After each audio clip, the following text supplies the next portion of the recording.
Happy Wednesday, everybody. Welcome to the Brownwood Lions Coaches Show here on KOXC. I am Derek Stuckley, along with Brownwood Lions head football coach, athletic director Sammy Burnett, who we caught in between road trips this week. You sure did.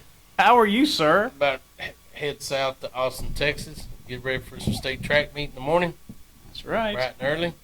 Well, you were a little south earlier this week, too. Absolutely. Went to Kingsland. Mm-hmm. Our boys played in the state golf tournament. As we know, as we spoke on the radio, they shot a 320 day one, which was probably the worst score they shot as a team, period, in their career.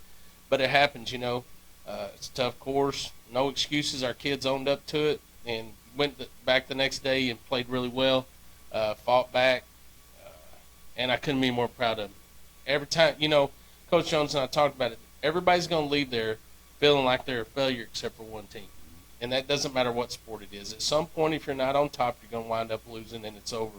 But if you look back at those kids and what they've accomplished, what they've done over the course of, let's go to our seniors, Sir Jones and Hudson Reagan. What they've done over the course of their career is amazing.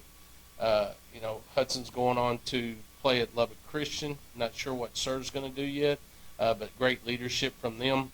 I thought the middle of our team picked it up throughout the course of the playoffs. With that would be Caleb Mottewell and Kobe Walker, and then our young one is Peyton Sharp, who has gotten better. And you know, you tip your hat to them. I mean, as we talked, look how many teams over the course of the last 4 years wish they would have had the opportunity to go do what our kids did. It's a big deal. Getting there is a major deal. Finishing in the top 10 in the state of Texas is nothing to hold your head down about. So I couldn't be more proud of those young men and Coach Jones and what they do to get prepared to play at an elite level all the time. So it was a great 2 days. It really was. Day two, we talked to them about having fun. Go out there and enjoy the moment, make memories that you can have for the rest of your life, because as they don't understand, when you get old like me, you're going to refer back to some of those times when you were in high school and those groups that you were with and those teammates that you had, and you're going to have great memories. So hopefully they had an opportunity to do that. And with the younger guys, I told them, you know, you don't know that you're ever going to get back here. What are you going to do from now to this point to give yourself an opportunity to get back here? It's time for you two juniors to step up and lead, like Sir and Hudson have done, which I know they will, and bring on the next generation of golfers at Brownwood High School. So all in all, it was a good 2 days. I'm excited about what they've done. I'm very proud of those young men.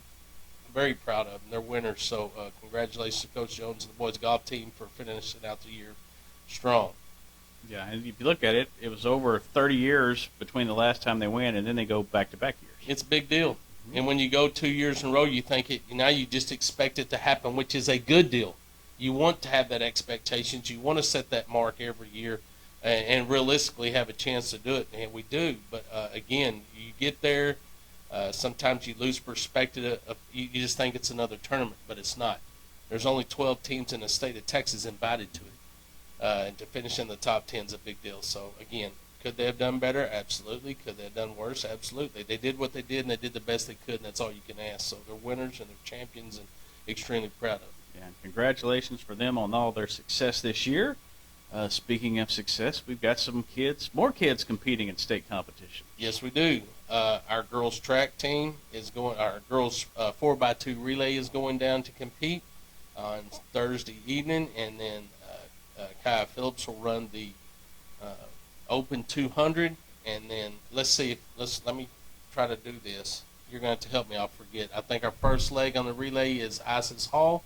Sounds Second right. leg is Kaya Phillips. Third leg is Anaya Hines, and fourth leg is Kate Tyndall, I think. So yes. That's right. So those four girls, those relays switch up a little bit. So I forget. And if we're not right, it's those four in some kind of order. Yes, So, and then Kaya will run the Open 200 as well. So I'm really excited about them. I love the way they compete. Man, you just get there. Again, there's only 9 there now. They're already in the top 9.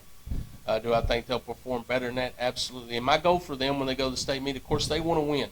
But if you can't get on the podium, it's a big deal to walk away with a state medal. If not, it's already a big deal. And if they've never been to the state track meet and they get there, they're going to see what kind of big deal it is, because the stadium will be packed.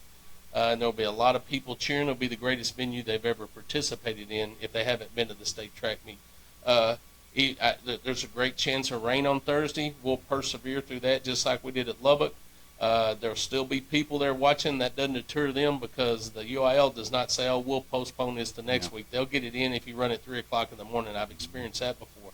So it's going to be a great Thursday for our girls. And then, of course, ICAL is going for the state championship in the triple jump. In my opinion, he needs to go 49 feet to do that. He's done that in practice this week. I really believe he will do that. What I do know is he's going to give it everything he has. Marcelo Hooker's a young man that's going to go compete extremely well. Hopefully he can PR, maybe get to 45 or 46. That hopefully can get him on the podium as well. Don't know that I see him going 49, but if he can PR and get on the podium, that's a big deal. And then both of them will Ike will also compete in the long jump as well. A couple of guys ahead of them in that, but Ike's a competitor. I know he's going to have those that adrenaline flowing. And the big deal, I think, for Ike is if he hits the board, he's going to have a lot of success. So far this year, most every jump he's had, he's been behind the board. And what do you mean by being behind the board? That's the mark that you leave from when you jump. That board is 6 inches long. He's probably 4 inches behind the board at least. That's 10 inches you could add to his total if he hits the board properly. So I know he's been working on that. There's a lot of things that can change that mess that up, whether it's wind, whether it's cold, whether it's hot, whether it's raining. So simple adjustments made while he's preparing will be big, but I think we can expect great things from our boys and girls too. So I'm excited. Not just the fact they're going to compete, because I think they're going to do better than just compete. I think we have great chances to get on the podium and possibly slip away with a couple of state champions. Yeah, we'll be keeping an eye on them tomorrow, and we'll have all that information up a little later in the day.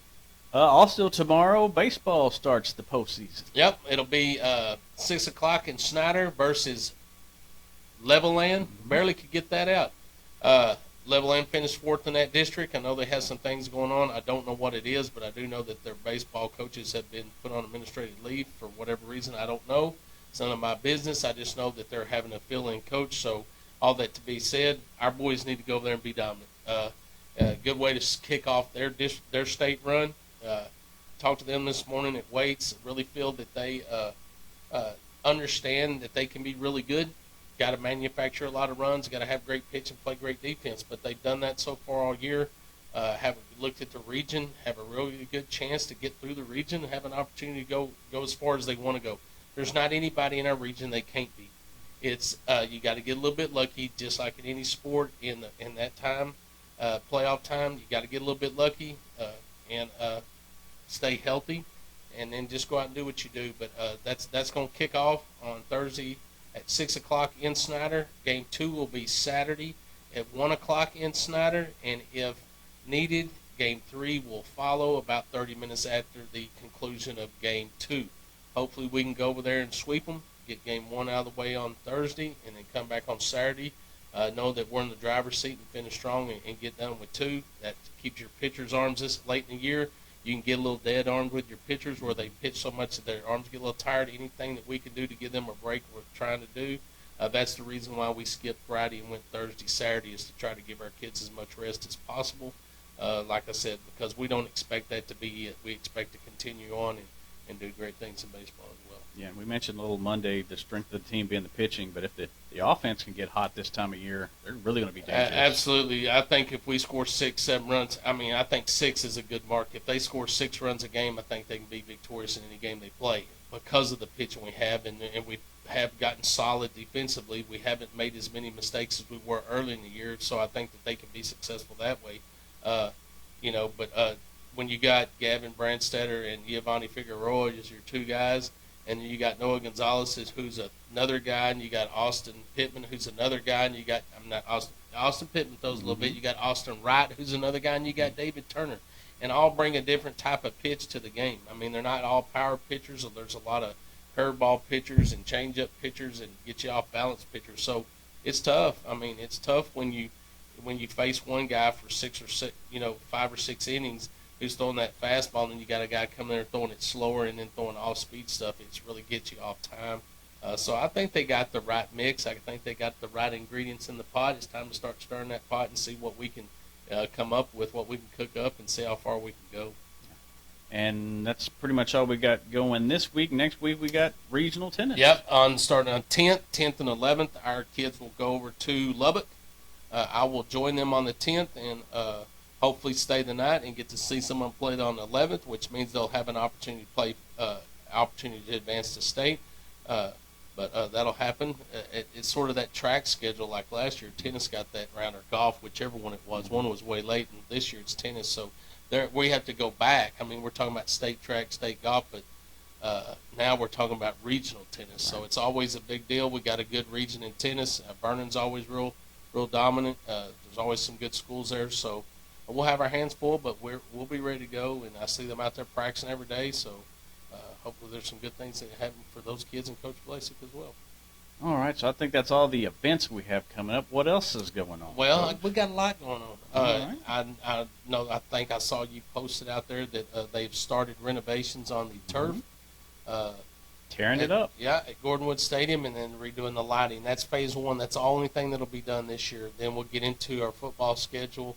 And then once that season's over at the stadium, not our season itself, but at the stadium, at the last game of the year, then they'll start phase two, which is locker rooms and expansion of bleachers and renovation of bleachers and rails and safety ADA stuff and press box and locker rooms and bathrooms and concession stands and track. That'll all be done at the end of that year.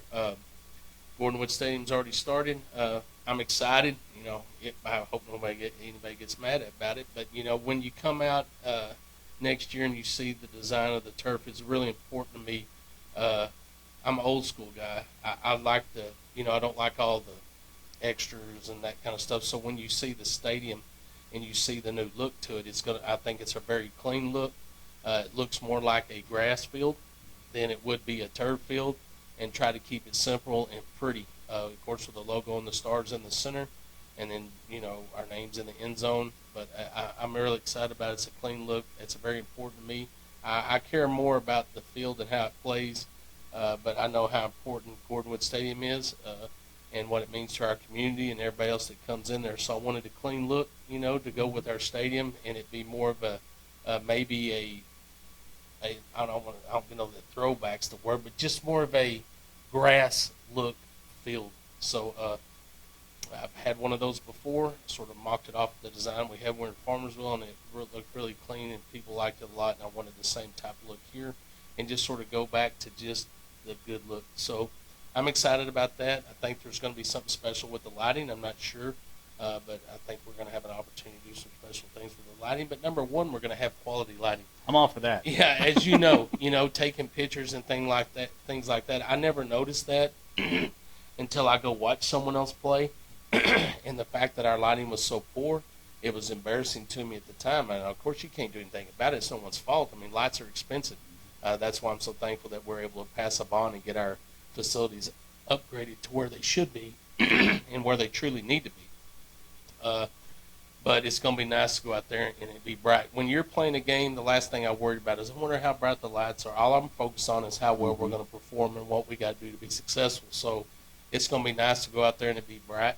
We're going to have a very, very nice surface to play on that is going to be it's got the ability to cool down the temperature with a cooling type system that we put in there that'll be installed, and so that's good for the kids. Also, I don't think there's a better turf out there for injury type stuff, so I'm very excited about that, and then having the lighting that we need is going to be good. All right.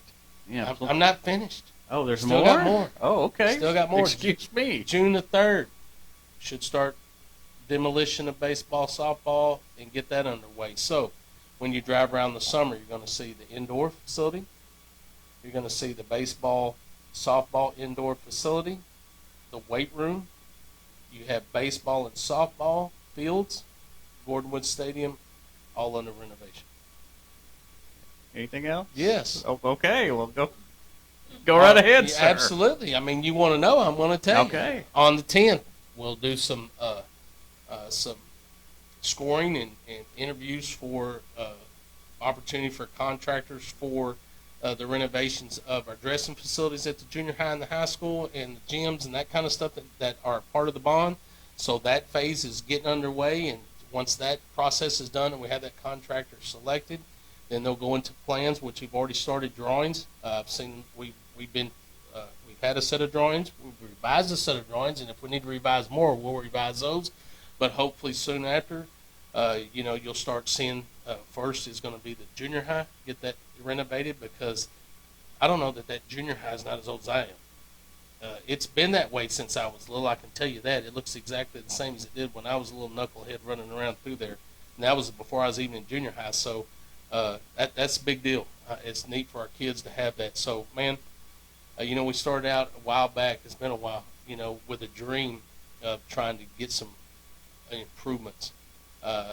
Shared that with community, and community, jumped on it and supported it. And then all of a sudden it passes, and then you go to, when's it going to happen? Everybody's anxious and all that, and then time passes and it sort of sets, and then all of a sudden all the work behind the scenes that has been done to get it going has happened, and now all of a sudden you see the progress. It's going to be fun times.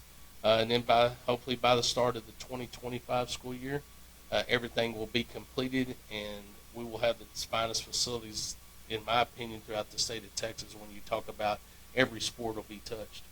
So it's a big deal. Yeah, definitely looking forward to that. Anything else? No, we're good. That's okay.